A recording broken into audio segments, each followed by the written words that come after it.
পৃথিবীতে সেরা শব্দ মা। মায়ের সাথে কখনো কারো তুলনা হয় না। পাহাড় সমান ব্যথা বুকের মধ্যে চাপা দিয়ে হাসি মুখে মা আমাকে কোলে তুলে নিয়েছেন। আমি যখন মায়ের গর্ভে আসি, প্রথম 4 ও 5 মাস আস্তে আস্তে বড় হতে থাকি। তখন মা কোনো খাবার খেতে পারত না। রাত দিন সবসময় কষ্ট পেত। অসহ্য যন্ত্রণা ধারণ করেও মা কোনোদিন শব্দটিও উচ্চারণ করেনি।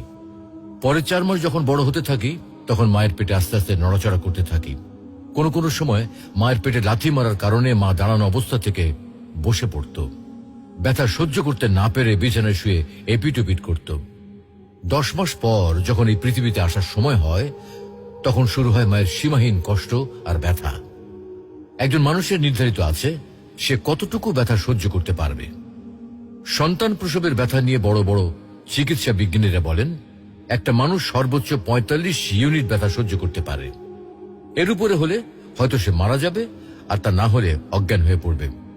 যখন মা আমাকে প্রসব করে, তখন তার ব্যথা হয় 60 ইউনিটের মতো, যা আমাদের দেহের 206টি হাড়ের মধ্যে 20টি হাড় একসাথে ভেঙে গেলে যে ব্যথা অনুভূত হয়। এতটুকু ব্যথা সহ্য করে মা আমাদেরকে এই পৃথিবীতে আলোর মুখ দেখান। মায়ের ঋণ কিভাবে শোধ করব আমি? আমার গায়ের চামড়া দিয়ে মায়ের পায়ের জুতো তৈরি করে দিলেও তার এই ঋণ এক বিন্দু পরিমাণও শোধ করতে পারবো না।